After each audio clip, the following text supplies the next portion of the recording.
Hello, my lovely grade 10s. How is everyone today?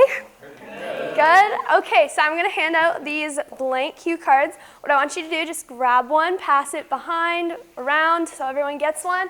What I want you guys to do is I want you to write down a question that you have about understanding what realistic and unrealistic types of information you find and you receive. So honestly, whatever comes to your head, don't overthink it. I just want you to write down a question, and what I want you to do is I want you to try and decipher how to answer that question throughout the presentation, if that makes sense.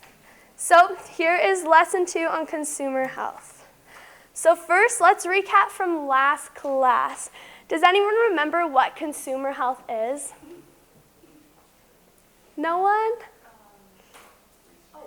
Yes, Caroline. Reading labels. I remember we talked about that last class. Okay, yes, kind of. So consumer health is, in the whole general overview, the decisions that we make about our purchases or the products that you use, and anything that relates to health information, products, or services. So looking at that again, health information is the information that we require from the products or services that we buy for the decisions of our health. And finally, health items or products are such as like food, drugs, cosmetics, devices, those lab testings of the in vitro diagnostic reagents, or like our cleaners around our house. So let's look at advertisements. So who drives and they see the billboards of all the advertisements, or they scroll through Facebook and there's those ads that come up, or there's advertisements everywhere, right? Literally everywhere. In the newspaper. So an advertisement, its definition is a written or spoken media message designed to interest consumers in purchasing a product or service. So the unfortunate thing is sometimes advertisements can be very biased or can sometimes not be truthful. So has anyone ever drank vitamin water before? Shelby has. I know I love vitamin water. But then I learned some interesting things about it. So vitamin water is a Coca-Cola product, and its intended purpose is to be a vitamin supplement for active people, right? And you can see some of its advertisements here. It is like flu shots, that's so last year. So it's almost like claiming to be a flu remedy, right? And then it also claims in one of their drinks called the Power C that it has enough vitamins of vitamin C and zinc to help support a healthy immune system. But that is false, and it's very false advertising. So vitamin water actually is completely artificial, and it really doesn't have a lot of nutrition value. So you can see here, compared from a Coke to a vitamin water, there's that much sugar. So it really is almost equivalent. And also, so the whole theory of vitamin water is that it gives you vitamins. But what's really interesting is if you dive into nutrition a little more, vitamin A, E, K, and D within the vitamin water actually can't be absorbed from the drink unless you're eating fats with the drink. So it's kind of interesting. So vitamin water has actually too also fought a lot of legal issues about their false advertising. So let's also look at misleading claims. So some misleading claims can also be literally true, but still misleading. So let's say myself, I create a brand new headache medication, and I state that my headache medication will make the leading brand, like Advil, go away faster. So what does my claim then mean to you? You might think, oh, well, hers is really good. Like, it's going to make mine go fast. It's going to make my headache go away faster. But you really have to decipher the wording that comes with advertising and claims. Because the way that it's stated, it may make your headache go away, actually says that, yeah, maybe your headache will go away, but maybe it won't. And that product can't rely exactly on what and how the product is going to affect you. So let's say you look at something, you want to buy something, or a new weight loss program comes out and it says doctor recommended. That sounds awesome, right? You're like, yeah, if doctors recommend it, I want it. But they don't tell you that maybe only 1 out of 100 doctors recommended the product, or maybe 30 out of 100 doctors recommended it, and the other 70 were like, no, that's really dangerous. You don't want to do that to your body. So those are also very misleading sources of advertisement. And then also, even if you're stating that it's test proven, so yes, it might be test proven, but out of those tests, out of 100, maybe only 2 were actually positive. So what we're going to dive into now is actually how to decipher true and untrue information.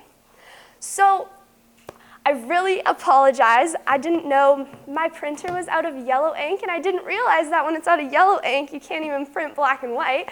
So what I actually did, and you guys should have all received it, was I sent you the handout on Canvas, and it's not, you don't have to fill in the blank or anything. It's honestly just to look over, and it kind of states all the next information that I'm going to share with you about this SURE framework. So the SURE framework can help you identify creditable health information. And it's an acronym. So S stands for source, U stands for understand, R for research, and E for evaluate. So, source. When we're looking at something of health information, we need to look for the origins of the information and to see if it's trustworthy or relevant. You also need to see if the information is credible and reliable, and look at who the author is. Are they qualified or are they not? So that means if you're looking on a website and the information has spelling errors or doesn't list who the author is, it's probably not a credible source of information. It's probably not very good. The other is understand. So you're going to want to search for clarity, and you're going to want to look for facts rather than opinions. Opinions can be very biased, and they can be like very persuasive in trying to get you to believe what the author or the company's views are on the product or the fact that they're trying to state to you. You want to also look at what is the intention for the author writing this information. Are they being paid to support this? Is it like a celebrity and they're getting money to support a new fad, a new product? Or are they truthfully just trying to share the information with you? You're also going to want to look at where the information is coming from. So you can look at government, educational, military, and also nonprofit organizations, because they tend to want to give you the right creditable information. And you can see there I have listed, so when you're on a website or anything, you can look, so it's .gov, .edu, .mil, and .org. And also what's really fun is when you're online looking at health information, you can also always go and check on the About Us link, because that's going to tell you the company or the person's mission statement and their projected desire for why to teach you what they're teaching you. Finally, we're going to look at the R and the E in the search or the SURE framework, and that is to go beyond the initial source of your information. So I might read a document about one thing, and I want to compare it about something else and see how reliable and how trustworthy that information might be. You're also going to want to find balance and exercise your actual judgment. So if I'm reading something and I'm like, that sounds like absolute bogus, it might be. So you really want to research and look into what you're doing.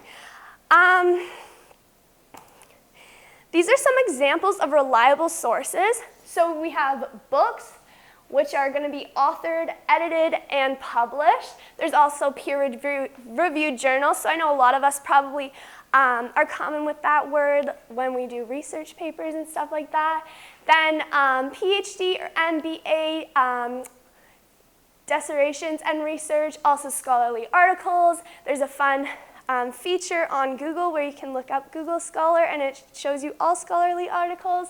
You can also go to educational institutions, your library, or even talk to your doctor. Talk to a physician or a healthcare professional about your health information needs. Unreliable sources of information are going to be like Wikipedia, because those might not have to have an accredited author. Blogs, because they're going to be more personal and opinion-based. Tweets, because I know some people really take their information from Twitter. Personal websites, social media, Sites created with political or based agendas, and an agenda is what the organization is trying to accomplish. There's also self-published sources, opinionated articles such as editorials, and then there's online sources with a URL ending in HTML, and then some online sources with URL ending in .com, because those are also not always realistic. So now we're going to play Jeopardy, and it's going to go over our facts.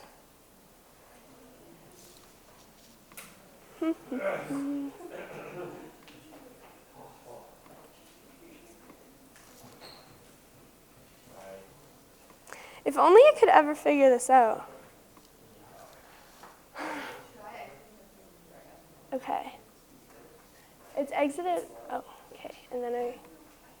No. Are you holding at the top tab? At the top? Oh, shoot. Yeah, but I want this. Did it come?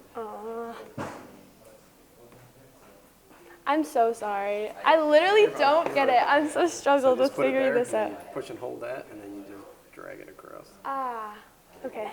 Thank you.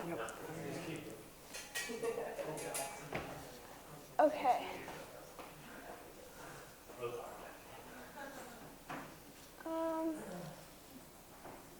What the heck just happened? It's okay. I don't know how to get out of that. Do I just exit or minimize? My fault. I think when I pulled it over, I hit the tab at the top. Okay. Okay, and then, thank you. Okay, so we're gonna play in teams of 2. And what we're gonna do is, you guys can pick. So we're gonna go split right down the middle. So from Caroline to Hannah, Chelsea, Shelby, and Zach, I want you guys to actually slide over with your groups because you're gonna have to communicate a little bit. So you guys are gonna be group 1, you guys are gonna be group 2, or team 2, team 1. So someone from group 1, what guy do you wanna be? The pineapple? Okay. And group 2, what do you wanna be? Lemon. The lemon? Perfect. All right, so we're gonna start with group 1 first. If you guys get the question right, you will go again. If you don't, the other team gets a chance to steal. And we're actually gonna only do a 15-second timer, so I will set it up on my phone, and you guys can begin with what topic you would like. Can I have someone from team 1 pick what they want? We'll do health information for 100 hours. Health information for 100. Okay, your timer started. A written or spoken media message designed to interest consumers in purchasing a product or service. What is that? What is an advertisement? Correct. Good job, pineapple. Oops. Okay, you guys get to go again. Reliable and unreliable sources for 5. For 5, okay. What is the organization trying to accomplish? What is agenda? Yeah, good job, guys. Go for it again. We'll do 400, same category. This one? Yeah. Okay. Looking for the origins of the information, finding if it is trustworthy or relevant, is what step to the SURE framework? What is R? What is R? Oh, S. Okay, now we're going to go over to those team 2. They get the chance to steal. Okay, team 2, what would you like? Health products and services. Health products and services. Okay, so this is based on the last class, the last lesson we had. Actions, procedures, or programs that satisfy an individual's health needs.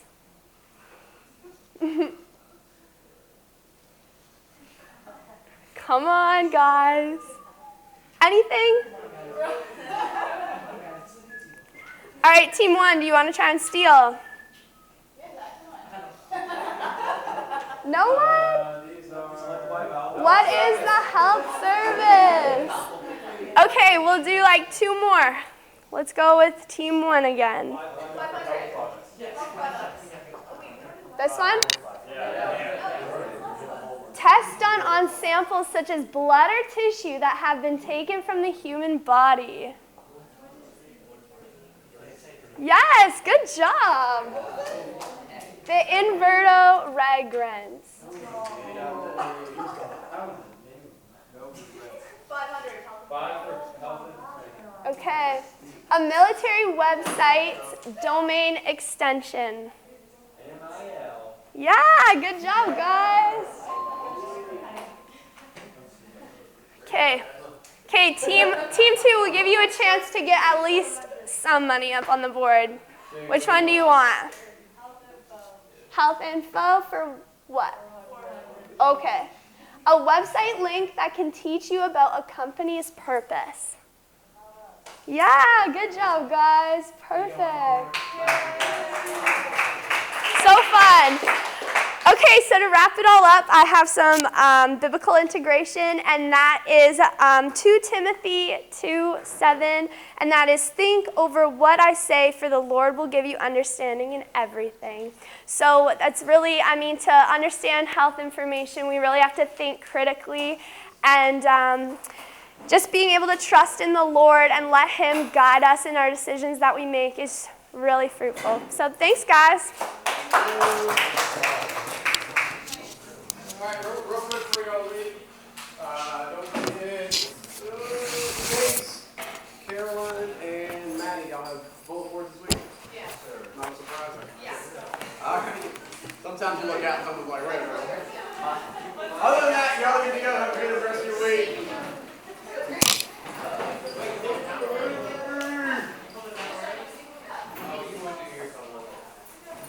See the bulletin board thing? I thought I was Friday.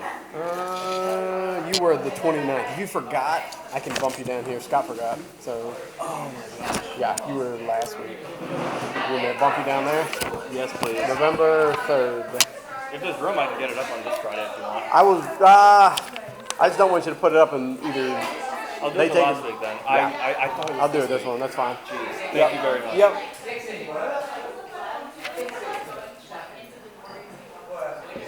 The bulletin boards that are due next week. Do we still have that till Friday at noon option since it's fall break? Or do I have to have it by Wednesday?